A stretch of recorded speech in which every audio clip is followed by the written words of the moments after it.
പ്രിയ സജ്ജനങ്ങളെ, നമസ്കാരം.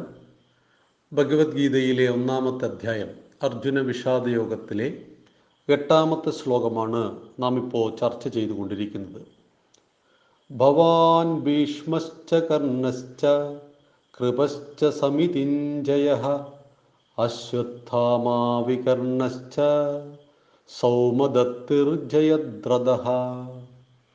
ഇതിൽ സൗമദത്തിർ ജയദ്രഥഃ എന്നും സൗമദത്തിർ തദൈവച എന്നും രണ്ട് ഭഗവത്ഗീതയിലായിട്ട് കാണുന്നു. അതിൽ കുഴപ്പമില്ല. ഒന്നിൽ ജയദ്രഥനെ ഓർമ്മിപ്പിക്കുന്നു എന്ന് മാത്രമാണ്. ജയദ്രഥൻ മഹാഭാരതത്തിലെ ഒരു ദുഷ്ട കഥാപാത്രമാണ്. അർജുനൻ വധിക്കുന്ന ഒരു കഥാപാത്രം. അഭിമന്യുവിൻ്റെ മരണത്തിന് കാരണക്കാരനാണ് പ്രധാനമായിട്ടും ജയദ്രഥൻ. ആ ജയദ്രഥനെ സൂചിപ്പിക്കുന്നു എന്ന് മാത്രമേ ഈ ശ്ലോകങ്ങൾ തമ്മിൽ വ്യത്യാസമുള്ളൂ. അപ്പോൾ ഇവിടെ സൂചിപ്പിച്ചു, ഭവാൻ ഭീഷ്മശ്ച കർണശ്ച. ഭവാൻ ദ്രോണാചാര്യർ എൻ്റെ കൂടെയുണ്ട്, ഭീഷ്മർ എൻ്റെ കൂടെയുണ്ട്, കർണൻ എൻ്റെ കൂടെയുണ്ട്. ഇനി നമുക്കുള്ളത് കൃപരാണ്. ആരാണ് കൃപര്? സേനാപതിയായി ഭീഷ്മരെ നിർദ്ദേശിക്കുന്നതിന് മുമ്പ് ദ്രോണരെ നിർദ്ദേശിച്ചതും ഈ യുദ്ധത്തിൽ തനിക്കു ഭീഷ്മരേക്കാൾ വിശ്വസ്തൻ ദ്രോണരാണെന്ന് കാണിക്കാനാണ് ദ്രോണർ, കൃപർ, കൃപരുടെ സഹോദരിയായ കൃപി, ഇവർ 3 പേരും അയോജനികരാണ്. ഗൗതമകുലത്തിൽ ജനിച്ച ശരദ്വാൻ അസ്ത്രവിദ്യയിലും തപസ്സിലും അതിരറ്റ ജയം നേടി. ഇതുകണ്ട് ഇന്ദ്രൻ ഭയപ്പെട്ടു. ശരദ്വാന്റെ ബ്രഹ്മചര്യം ഭഞ്ജിക്കാനായി ഇന്ദ്രൻ ജാനപതി എന്ന അപ്സരസിനെ നിയോഗിച്ചു. അവളുടെ സൗന്ദര്യത്തിൽ മോഹിച്ചു പരവശനായെങ്കിലും ശരദ്വാൻ തപശക്തി കൊണ്ട് സ്വയം നിയന്ത്രിതനായി. എന്നാൽ പെട്ടെന്നുണ്ടായ വികാരമൂർച്ഛ നിമിത്തം ആ ബ്രഹ്മചാരിയുടെ ബീജം സ്രവിച്ചു ശരപ്പുല്ലിന്റെ തണ്ടിൽ വീണ് 2 ഭാഗമായി പിരിഞ്ഞു. ഒരു ഭാഗം ആൺപ്രജയായും മറ്റേ ഭാഗം പെൺപ്രജയായും ഭവിച്ചു. നായാട്ടിനായി കാട്ടിലെത്തിയ ശന്തനു മഹാരാജാവ് ഈ കുട്ടികളെ കണ്ടെത്തി കൊട്ടാരത്തിൽ കൊണ്ടുപോയി വളർത്തി. അവരാണ് കൃപരും കൃപിയും. കൃപർ ശസ്ത്രവിദ്യയിലും ശാസ്ത്രവിദ്യയിലും അതിയായ പ്രാവീണ്യം നേടി. കൗരവന്മാരുടെ പരമാചാര്യനായി ഭവിച്ചു. ഭരദ്വാജൻ എന്നു പേരായ ഒരു മഹർഷിയുടെ പുത്രനാണ് ദ്രോണർ. മഹാതപസ്വിയായ അദ്ദേഹം ഒരു ദിവസം ഗംഗാതീരത്ത് സ്നാനം ചെയ്യാനെത്തി. അവിടെ അദ്ദേഹം നഗ്നയായി നദിയിൽ കുളിച്ചുകൊണ്ടിരിക്കുന്ന ഘൃതാചി എന്ന അപ്സരസ്ത്രീയെ കാണാനിടയായി. തുടർന്ന് വികാരപരവശനായ ഋഷിക്കു രേതസ് ഗലിച്ചു. അദ്ദേഹം ദ്രോണപ്രമാണമായ കലശത്തിലേറ്റ് ബീജത്തെ സംരക്ഷിച്ചു. ദ്രോണകലശത്തിൽ നിന്ന് അങ്ങനെ ദ്രോണരുണ്ടായി. തുടർന്ന് അഗ്നിവേശ മുനിയിൽ നിന്ന് അഗ്നേയശാസ്ത്ര പ്രയോഗങ്ങളും വേദശാസ്ത്രവും അഭ്യസിച്ചു. അഗ്നിവേശ ശിഷ്യനായി കഴിയുമ്പോഴാണ് ദ്രുപദൻ സഹപാഠിയായിട്ട് തീർന്നത്. അച്ഛൻ്റെ നിയോഗമനുസരിച്ച് ദ്രോണർ കൃപിയെ വിവാഹം ചെയ്തു. കൃപിയിൽ അശ്വത്ഥാമാവ് എന്ന പുത്രനുണ്ടായി. ജനിച്ചപ്പോൾ അശ്വത്തെപ്പോലെ ശബ്ദം പുറപ്പെടുവിച്ചതുകൊണ്ട് ദ്രോണപുത്രന് അശ്വത്ഥാമാവ് എന്ന പേര് വീണത്. അതിനുശേഷം ദ്രോണർ പരശുരാമനെ ഗുരുവായി വരിച്ചു. ദിവ്യാസ്ത്രങ്ങളെല്ലാം വശമാക്കി. തുടർന്ന് പാണ്ഡവ കൗരവന്മാരുടെ ഗുരുവായും ഭവിച്ചു. ഇത് ഞാൻ ഭഗവത്ഗീത നോക്കി വായിച്ചാണ്, അതിൻ്റെ വ്യാഖ്യാനം നോക്കി വായിച്ചതാണ്. അതായത് തൻ്റെ കൂടെ കിടക്കുന്ന മഹാന്മാരുടെ പ്രത്യേകതകൾ ഓരോന്നോരോന്നായിട്ട് ദുര്യോധനൻ ദ്രോണാചാര്യരെ ഓർമ്മിപ്പിക്കുകയാണ്.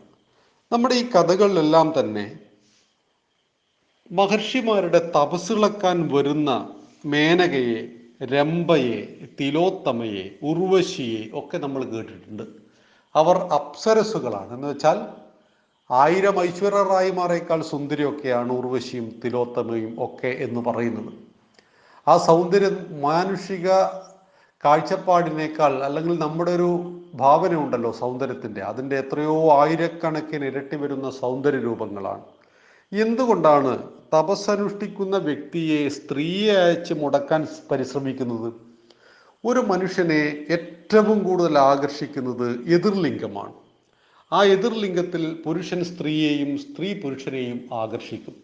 ബാഹ്യമായ സൗന്ദര്യം തന്നെയാണ് ഒന്നാമത് നമ്മളെല്ലാവരെയും ആകർഷിക്കുന്നത്. എല്ലാവരും എന്ന് വെച്ച് കഴിഞ്ഞാൽ സാമാന്യ മനുഷ്യൻ. ഇത് തന്നെയാണ് നമ്മുടെ കുട്ടികൾ പ്രണയക്കുരുക്കിൽപ്പെട്ടു പോകുന്നത്. പെൺകുട്ടിയുടെ ബാഹ്യ സൗന്ദര്യത്തെയും ആൺകുട്ടിയുടെ ബാഹ്യ സൗന്ദര്യത്തെയുമാണ് ആദ്യഘട്ടത്തിൽ ആകർഷിക്കുന്നത്. അവൻ എന്താണെന്നോ എങ്ങനെയാണെന്നോ അവൻ്റെ സ്വഭാവം എന്താണെന്നോ കഞ്ചാവ് വലിക്കുന്നവനാണെന്നോ ഒന്നും കുട്ടികൾ ശ്രദ്ധിക്കുന്നില്ല. മറിച്ച് ബാഹ്യ സൗന്ദര്യത്തിൽ ആകൃഷ്ടനായി പോകുന്നു. ഇതുപോലെ വലിയ വലിയ ലക്ഷ്യത്തിന് വേണ്ടി തപസ്സു ചെയ്യുന്ന ആ ഋഷിമാർക്ക് മുന്നിലേക്ക് അല്ലെങ്കിൽ ആ ബ്രഹ്മചാരിക്ക് മുന്നിലേക്ക് ഇത്തരം അപ്സരസുകൾ വരുന്നു, അവരെ വഴിതെറ്റിക്കുന്നു. ഇന്നും ഇത്തരം പ്രവർത്തികൾ നമ്മൾ കാശിയിലൊക്കെ ചെന്നാൽ കാണാൻ കഴിയും. സന്യാസത്തിന്റെ മാർഗത്തിലേക്ക് സഞ്ചരിക്കുവാൻ വേണ്ടി സർവസംഘ പരിത്യാഗികളായി ചെല്ലുന്ന യുവാക്കളെ വലവീശി പിടിക്കുന്ന ഒരു വലിയ അപ്സരസുകളുടെ കൂട്ടം ഇന്നും അവിടെയുണ്ട്. കാരണം ഈ ശക്തിയെ നശിപ്പിക്കുക എന്നുള്ളത് ആസുരിക ജന്മത്തിന്റെ ലക്ഷ്യമാണ്. തപസ്സിന്റെ ശക്തിയാണ് ഭാരതത്തിന്റെ ശക്തി എന്ന് പറയുന്നത്. നമ്മളിപ്പോൾ ഹിമാലയത്തിലൊക്കെ യാത്ര ചെയ്യുമ്പോൾ അനേകം സന്യാസിവര്യന്മാർ വർഷങ്ങളായിട്ട് ആ തണുത്തു മരവിച്ച ഗുഹകളിൽ തപസ് ചെയ്യുന്നത് കാണാം. സാധാരണക്കാരനായ ഒരാൾ അവിടെ യാത്ര പോകുമ്പോൾ അയാൾ ശരീരത്തിലിടുന്ന കോട്ടിൻ്റെയും സ്യൂട്ടിൻ്റെയും ഒന്നും കണക്ക് പറയണ്ട. എത്രയോ കമ്പിളി പുതപ്പുകളൊക്കെ പുതച്ചിട്ടാണ് അതിലൂടെ ഒന്ന് യാത്ര ചെയ്യുന്നത്. ഇതൊറ്റ മുണ്ട് ഉടുത്തിട്ട് ആ ഗുഹക്കുള്ളിൽ വർഷങ്ങളായിരിക്കുന്നുണ്ടാവും അവർ തപസ് ചെയ്യുന്നതാണ് ഈ ഭാരതത്തിൻ്റെ ശക്തി എന്ന് പറയുന്നത്. ചില ആളുകൾ ശ്രദ്ധിക്കാറുണ്ട്, സമൂഹത്തിന് വേണ്ടി നിങ്ങൾ എന്തു ചെയ്യുന്നു, നിങ്ങൾ ആ ഗുഹയ്ക്കുള്ളിൽ ഇരിക്കുന്നതുകൊണ്ട് എന്താണ് കാര്യം എന്നൊക്കെ ചോദിക്കും. ശരിക്കും അറിവില്ലായ്മയുടെ ചോദ്യമാണിത്. അവരുടെ തപസ്സിൻ്റെ ശക്തിയാണ് ഈ രാഷ്ട്രത്തിൻ്റെ ശക്തി എന്ന് പറയുന്നത്.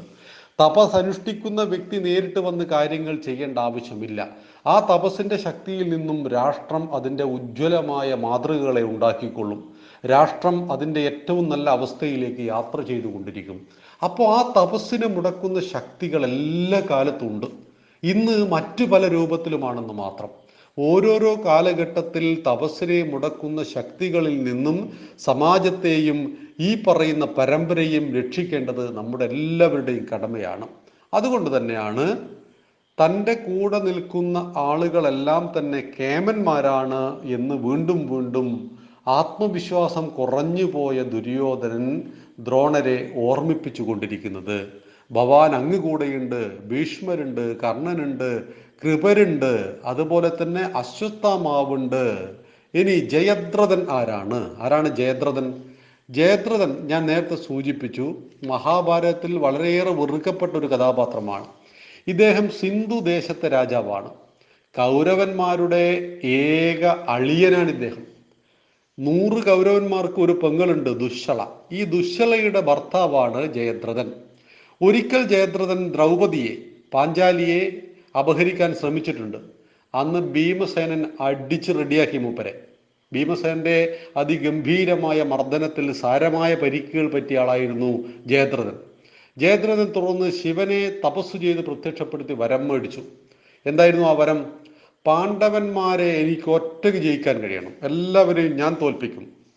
അങ്ങനെ പരമേശ്വരൻ വരം കൊടുത്തു, നിനക്ക് 4 പേരെ തോൽപ്പിക്കാം, പക്ഷെ അർജുനെ തോൽപ്പിക്കാൻ സാധ്യമല്ല. അർജുനൊഴികെ ബാക്കി 4 പേരെ, ധർമ്മപുത്രനെയും ഭീമനെയും നകുലിനെയും സഹദേവനെയും നിനക്ക് തോൽപ്പിക്കാം എന്ന് വരം നൽകുകയും ചെയ്തു. അങ്ങനെ അർജുനൻ ഇല്ലാത്ത സമയത്താണ്, അർജുനൻ യുദ്ധഭൂമിയിൽ വളരെ അകലെയായിരുന്ന സമയത്താണ് പത്മവ്യൂഹം ഭേദിച്ചുകൊണ്ട് അഭിമന്യു ഇതിനുള്ളിലേക്ക് ചെല്ലുന്നത്.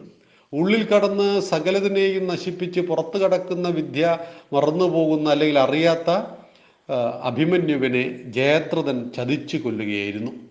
അങ്ങനെ കൊന്ന വിവരമറിഞ്ഞ അർജുനൻ തപസ് ചെയ്യുകയാണ്, നാളെ സൂര്യാസ്തമയത്തിന് മുമ്പ് നിന്നെ കൊന്നിരിക്കുമെന്ന്. അതിസാഹസികമായിട്ട് ജയദ്രഥനെ അർജുനൻ കൊന്നിട്ട് പ്രതിജ്ഞ നിറവേറ്റുന്നു, ഭഗവാന്റെ സഹായത്തോടു കൂടി എന്നറിയുക. അപ്പൊ നമ്മുടെ 8ാമത്തെ ശ്ലോകത്തിന്റെ സാമാന്യനയുള്ള അർത്ഥം ഇതുമാത്രമാണ്. നമ്മുടെ കൂടെയുള്ള വീരന്മാർ ആരൊക്കെയാണ് എന്ന് ദുര്യോധനൻ ദ്രോണാചാര്യരെ ഓർമ്മിക്കുകയാണ്. ഭവാൻ ഭീഷ്മശ്ച കർണശ്ച കൃപശ്ച സമിതിഞ്ജയ അശ്വത്ഥാമാ വികർണശ്ച സൗമദത്തിർ ജയദ്രഥ. ഇതാണ് നമ്മുടെ 8ാമത്തെ ശ്ലോകത്തിലൂടെ ഭഗവത്ഗീതയുടെ അർജുന വിഷാദ യോഗം. നമുക്ക് നാളെ 9ാമത്തെ ശ്ലോകം എടുക്കേണ്ടതുണ്ട്. വരുന്ന ദിവസങ്ങളിൽ വളരെ വേഗത്തിൽ നമുക്ക് ശ്ലോകങ്ങൾ എടുക്കാവുന്നതാണ്. അർജുന വിഷാദ യോഗം നമുക്ക് ഈ മാസം കൊണ്ട് അവസാനിപ്പിക്കേണ്ടതാണ്. തുടർന്ന് ഓഗസ്റ്റ് 1 ഭഗവാന്റെ ഉപദേശങ്ങൾ 2ാം അധ്യായത്തിൽ ആരംഭിക്കുകയാണ്. തീർച്ചയായിട്ടും ഭഗവാന്റെ ഉപദേശങ്ങളാണ് ഭഗവത്ഗീതയിൽ ഏറ്റവും പ്രാധാന്യം എന്ന് പറയുന്നത്. ഒന്നാമത്തെ അധ്യായം അർജുനന്റെ വിഷാദ യോഗമാണ്. കർത്തവ്യത്തിൽ നിന്നും ഒളിച്ചോടുവാൻ ശ്രമിച്ച അർജുനനെ കുറിച്ചാണ് ഒന്നാം അധ്യായം പറയുന്നത്. തുടർന്നു വരുന്ന ശ്ലോകങ്ങളെല്ലാം തന്നെ അർജുനന്റെ ധീരതയെ വെളിവാക്കുന്നു. പിന്നീടുള്ള അർജുനന്റെ ഒളിച്ചോട്ടത്തിന്റെ കാരണവും അതിൻ്റെ ന്യായീകരണങ്ങളും ഒക്കെയാണ് അർജുനൻ പറയാൻ പോകുന്നത്. യുദ്ധത്തിൻ്റെ ആവശ്യകതയെക്കുറിച്ചും അനാവശ്യകതയെക്കുറിച്ചും ഞാൻ സന്യസിക്കാൻ പോവുകയാണ് എന്ന് വരെ പറഞ്ഞു വെക്കുന്ന അർജുനനെ നമ്മൾ അർജുന വിഷാദ യോഗത്തിൽ കാണുന്നുണ്ട്. അങ്ങനെ ഒരു യോദ്ധാവ് സന്യസിക്കാൻ പോകുന്നു, ഒരു കമാൻഡർ ഇൻ ചീഫ് യുദ്ധരംഗത്ത് രണാങ്കണത്തിൽ പാകിസ്ഥാനോട് നേരിട്ട് മുട്ടാൻ പോകുമ്പോൾ ഭാരതത്തിൻ്റെ കമാൻഡർ ഇൻ ചീഫ് പറയുകയാണ്, യുദ്ധം പാപമാണ്, ഞാൻ ഇങ്ങ് സന്യസിക്കാൻ പോവുകയാണ് എന്ന് പറയുന്ന ന്യായമാണോ? ഇതാണ് നമുക്ക് ചിന്തിക്കേണ്ടത്. അങ്ങനെ ചിന്തിക്കുമ്പോൾ അതെങ്ങനെയാണ് ഭഗവാൻ കർത്തവ്യത്തിൽ നിന്നും ഒളിച്ചോടുന്ന അർജുനനെ പാർത്ഥനാക്കി മാറ്റുന്നത്? സകല തിന്മകളെയും പാർത്ഥൻ അരിഞ്ഞു വീഴ്ത്തുന്നത് എങ്ങനെയാണ്? ഇതാണ് ഭഗവത്ഗീത നമ്മെ പഠിപ്പിക്കുന്നത്. തീർച്ചയായിട്ടും നാളെ നമുക്ക് 9-ാമത്തെ ശ്ലോകം എടുക്കേണ്ടതാണ്. നന്ദി, നമസ്കാരം. വന്ദേ മാതരം.